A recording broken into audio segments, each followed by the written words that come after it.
Hello, welcome to my bookshelf. And today is the last day of the 7 days of summer videothon that was started by That Bookie. I will still link her original video in the description below, so go check that out. So today's prompt that I will be showing you my picks for are 7 highly anticipated releases for this summer.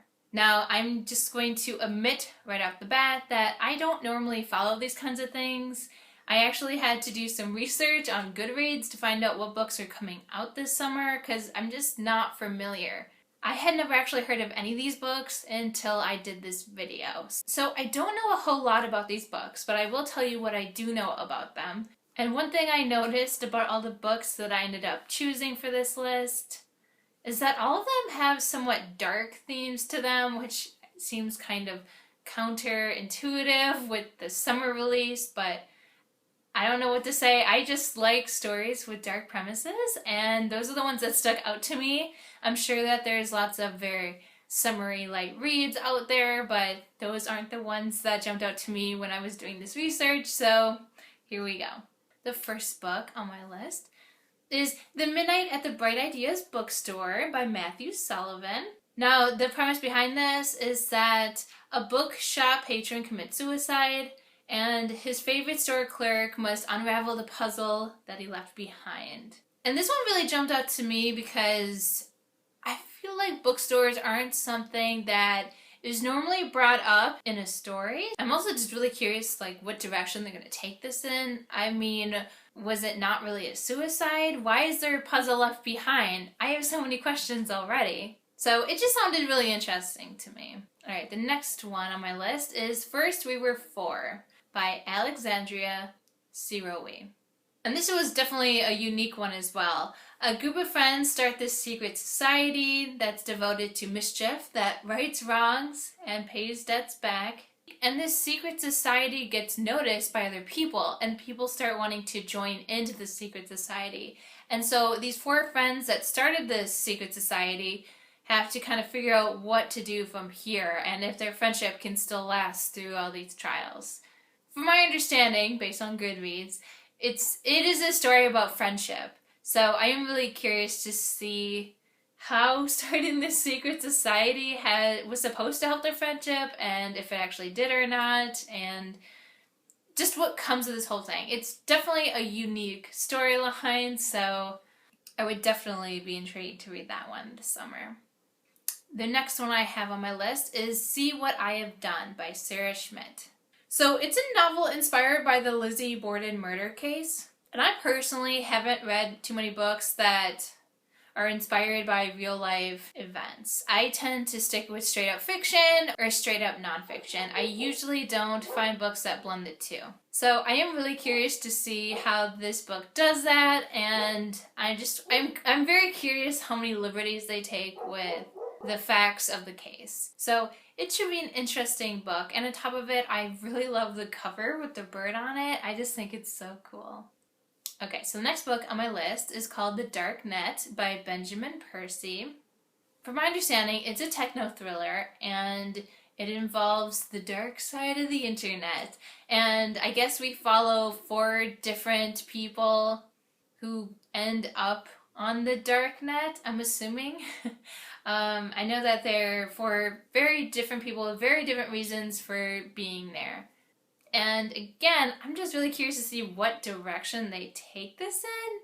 I am very curious what the Darknet is. I mean, when it comes to the internet, it could be something pretty sinister. So very curious to see what direction this book takes it in. Alright, the next book on my list is called The List by Patricia Ford.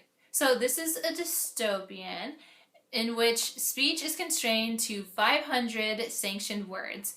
The only exceptions to this rule are the wordsmith and his apprentice.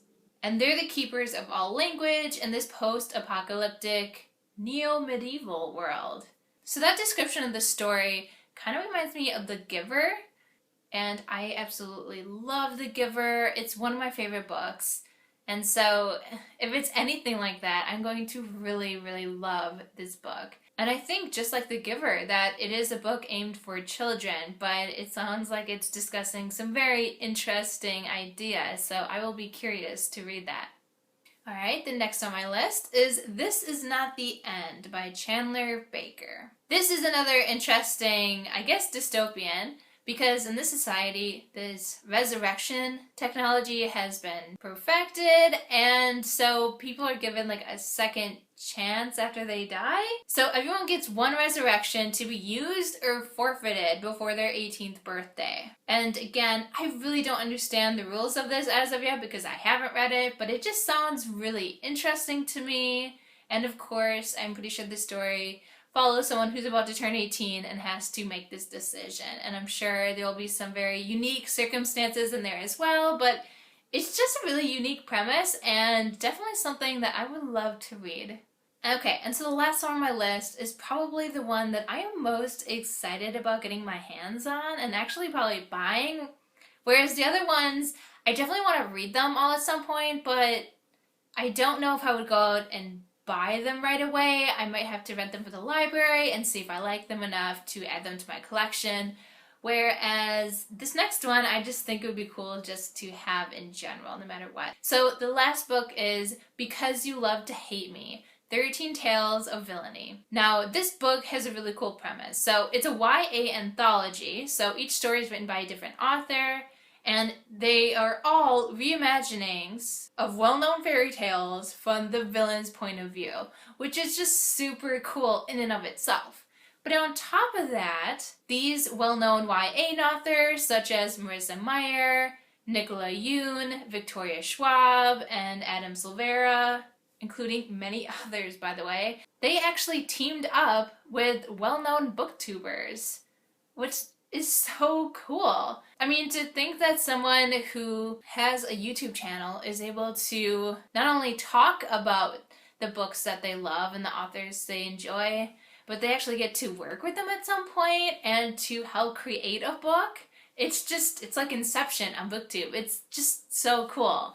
It's definitely a book that I want, not only because it sounds like a really interesting premise and there are a lot of really good authors that are providing stories for this, but it's also just a great opportunity to support booktubers and the collaboration between booktubers and authors. I just think that is so cool. But yeah, those are my 7 highly anticipated releases this summer. This was kind of a fun video for me to do because it made me do some homework and kind of find out what's coming out this summer, because I normally wouldn't have done that, and so I definitely appreciate the opportunity to push me to do that. I'm really curious to see what you think of these and also what your choices are for this video. And I must say, because this is the last of the 7 days of summer, I really enjoyed doing this video-a-thon. And from my understanding, That Bookie will be doing this for each season, so there'll be like a 7 days of fall and so on. And I will definitely be doing those as well because this was a lot of fun. And so I just want to thank That Bookie for coming up with this idea and encouraging other people to join in as well. It was definitely a lot of fun, so I appreciate that. And I appreciate everyone who watched this video. So thank you for watching, and until next time.